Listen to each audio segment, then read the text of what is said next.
Hi friends, ಎಲ್ಲರೂ ಹೇಗಿದ್ದೀರಾ? ಚೆನ್ನಾಗಿದ್ದೀರಾ? ನಾನು ಕೂಡ ತುಂಬ ಚೆನ್ನಾಗಿದ್ದೀನಿ. ಈ ದಿನ ನಾನು ಬೆಂಡೆಕಾಯಿ ಗೊಜ್ಜು, ಬೆಂಡೆಕಾಯಿ ಮಸಾಲ ಯಾವ ರೀತಿ ಮಾಡಿದ್ದೀನಿ ಬನ್ನಿ ಈ ವಿಡಿಯೋ ಒಂದು ಶೇರ್ ಮಾಡ್ತಾ ಇದ್ದೀನಿ. ಇನ್ನೂ ಯಾರೆಲ್ಲ ನನ್ನ ಚಾನಲ್ಗೆ ಸಬ್ಸ್ಕ್ರೈಬ್ ಆಗಿಲ್ಲ ಬೇಗ ಹೋಗಿ ಸಬ್ಸ್ಕ್ರೈಬ್ ಆಗಿ, ಪ್ಲೀಸ್ ಒಂದು ಲೈಕ್ ಕೊಡಿ. ಇನ್ನೂ ತುಂಬ ಜನ ಸಬ್ಸ್ಕ್ರೈಬ್ ಆಗಿಲ್ಲ, ಸಬ್ಸ್ಕ್ರೈಬ್ ಆಗಿ ವಿಡಿಯೋನ ನೋಡಿ.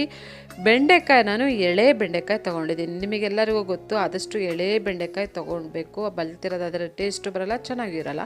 ರುಚಿಗೆ ತಕ್ಕಷ್ಟು ಉಪ್ಪು ಹಾಕ್ಕೊಂಡು ಈಗ ನಾನು ಫ್ರೈ ಮಾಡ್ಕೊಳ್ತಾ ಇದ್ದೀನಿ. ಇದಕ್ಕೆ ಸ್ವಲ್ಪ ಎಣ್ಣೆನ ಹಾಕ್ಕೊಳ್ಳೋಣಂತೆ. ಬೇಗ ಲೋಳೆ ಅಂಶ ಹೋಗಬೇಕು ಅಂದರೆ ಒಂದು ಚೂರು ನಿಂಬೆಹಣ್ಣಿನ ರಸನೂ ಕೂಡ ಹಾಕ್ಕೊಂಡ್ಬಿಟ್ಟು ಫ್ರೈ ಮಾಡ್ಕೊಳ್ತಾರೆ. ನಾನೇನು ನಿಂಬೆಹಣ್ಣಿನ ರಸ ಏನು ಹಾಕ್ಕೊಳ್ತಿಲ್ಲ. ನಿಂಬೆಹಣ್ಣಿನ ರಸ ಹಾಕ್ಕೊಂಡ್ರೆ ಬೇಗ ಲೋಳೆ ಅಂಶ ಹೋಗುತ್ತೆ ಅಂತ ಹೇಳಿಬಿಟ್ಟು ಈಗ ನೋಡಿ 1-2 ಸ್ಪೂನಷ್ಟು ನಾನು ಎಣ್ಣೆ ಹಾಕ್ಕೊಂಡು ಫ್ರೈ ಮಾಡ್ಕೊತಿದ್ದೀನಿ. ತುಂಬ ಹೈ ಫ್ಲೇಮಲ್ಲೆಲ್ಲ ಬೆಂಡೆಕಾಯಿನ ಫ್ರೈ ಮಾಡೋದಕ್ಕೆ ಹೋಗಬೇಡಿ, ಲೋಳೆ ಅಂಶ ಹೋಗಬೇಕು ಅಂತ ಹೇಳ್ಬಿಟ್ಟು ಏನಾಗ್ಬಿಡುತ್ತೆ ಗೊತ್ತಾ, ಕಪ್ಪಾಗ್ಬಿಡುತ್ತೆ, ಸೀದಂಗೆ ಆಗಿಬಿಡುತ್ತೆ. ಆಗ ಅಷ್ಟು ಟೇಸ್ಟಿಯಾಗಿ ಬೆಂಡೆಕಾಯಿ ಗೊಜ್ಜು, ಮಸಾಲ ಪಲ್ಯ ಏನೇ ಮಾಡಿದ್ರೂ ನೀವು ಟೇಸ್ಟು ಚೆನ್ನಾಗಿ ಆಗೋದಿಲ್ಲ. ಈಗ ನಾನು ಅದಕ್ಕೆ ಮಸಾಲೆ ತಗೊತಿದ್ದೀನಿ. ತುಂಬ ಸಿಂಪಲ್ ಮಸಾಲೆ. ಏನು ಮಸಾಲೆ ಅಂದರೆ ಒಂದಿನ ಚಕ್ಕೆ, 4-5 ಲವಂಗ ಹಾಕ್ಕೊಂಡಿದ್ದೀನಿ. ಹಾಗೆ 4-5 ಎಸ್ಲಷ್ಟು ನಾನು ಬೆಳ್ಳುಳ್ಳಿ ಸಿಪ್ಪೆ ಸುಳಿದ್ಬಿಟ್ಟು ಇಟ್ಕೊಂಡಿದ್ದೀನಿ. ಹಾಗೆ ಒಂದು ಅರ್ಧ ಬಟ್ಲಷ್ಟು ನಾನು ಕಾಯಿನ ಕಟ್ ಮಾಡಿ ಹಾಕ್ಕೊಳ್ತಾ ಇದ್ದೀನಿ. ನೋಡ್ತಾ ಇದ್ದೀರಲ್ಲ, ಕಾಯಿ ಆದಷ್ಟು ಕಮ್ಮಿನೇ ಹಾಕಿ, ಇದಕ್ಕೆ ತುಂಬ ಜಾಸ್ತಿ ಕಾಯಿ ಹಾಕೋದಕ್ಕೆ ಹೋಗ್ಬಿಡಿ. ಒಂದು ಪಿಂಚಷ್ಟು ಶುಂಠಿ ಹಾಕಿದ್ದೀನಿ. ಹಾಗೆ 1 ಈರುಳ್ಳಿ, 1 ಟೊಮೊಟೊನ ಕಟ್ ಮಾಡಿ ಹಾಕ್ಕೊಳ್ತಾ ಇದ್ದೀನಿ. ಇದನ್ನು ನಯಸ್ಸಾಗಿ ಪೇಸ್ಟ್ ಮಾಡ್ಕೋಬೇಕಾಗುತ್ತೆ. ಮಿಕ್ಸಿ ಜಾರಿಗೆ ಮಿಕ್ಸಿ ಮಾಡ್ಕೊಂಡು ಇಟ್ಕೊಳ್ಳೋಣಂತೆ. ಈಗ ನೆಕ್ಸ್ಟ್ ಅದೇ ಕಡಾಯಿನ ನಾನು ವಾಶ್ ಮಾಡ್ಕೊಂಡ್ಬಿಟ್ಟು ಅದಕ್ಕೆ 1-2 ಟೇಬಲ್ ಸ್ಪೂನಷ್ಟು ಎಣ್ಣೆನ ಹಾಕ್ಕೊಂಡಿದ್ದೀನಿ. ಈಗ ನಾನು ಬೆಂಡೆಕಾಯಿ ಫ್ರೈ ಮಾಡಿ ಇಟ್ಕೊಂಡಿದ್ನಲ್ಲ, ಅದನ್ನು ಇದಕ್ಕೆ ಹಾಕ್ಕೊಳ್ತಾ ಇದ್ದೀನಿ. ನೋಡ್ತಾ ಇದ್ದೀರಲ್ಲ, ಕಪ್ಪಾಗಿಲ್ಲ, ಬತ್ತಿದೆ ಅಷ್ಟೇ ಬೆಂಡೆಕಾಯಿ.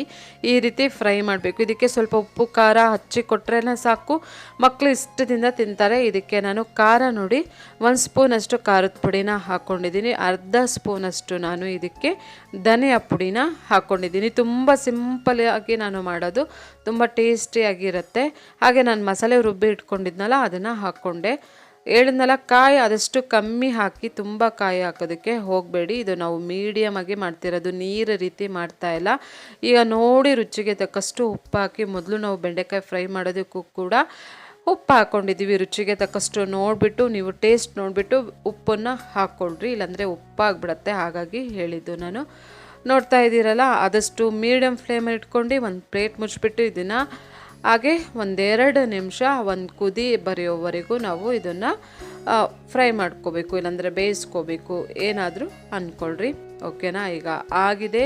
ಇದನ್ನು ನಾನು ಕೆಳಗಡೆ ಇಳಿಸಿದ್ದೀನಿ. ತುಂಬ ನೀರೆಲ್ಲ ಹಾಕಿಲ್ಲ. ಇದು ಚಪಾತಿಗೆ, ಹಾಗೆ ದೋಸೆಗೆ, ಹಾಗೆ ಅಕ್ಕಿ ರೊಟ್ಟಿಗೆ, ರೈಸಿಗೆ, ಮುದ್ದೆಗೂ ಕೂಡ ಒಳ್ಳೆ ಒಂದು ಕಾಂಬಿನೇಷನು. ಬೆಂಡೆಕಾಯಿ ಯಾರಿಗಿಷ್ಟ ಇಲ್ಲ ಹೇಳಿ? ಸಣ್ಣವರಿಂದ ಹಿಡಿದು ದೊಡ್ಡೋರವರೆಗೂ ತುಂಬ ಫೇವ್ರೆಟ್ ಅಂತಲೇ ಹೇಳ್ಬೋದು.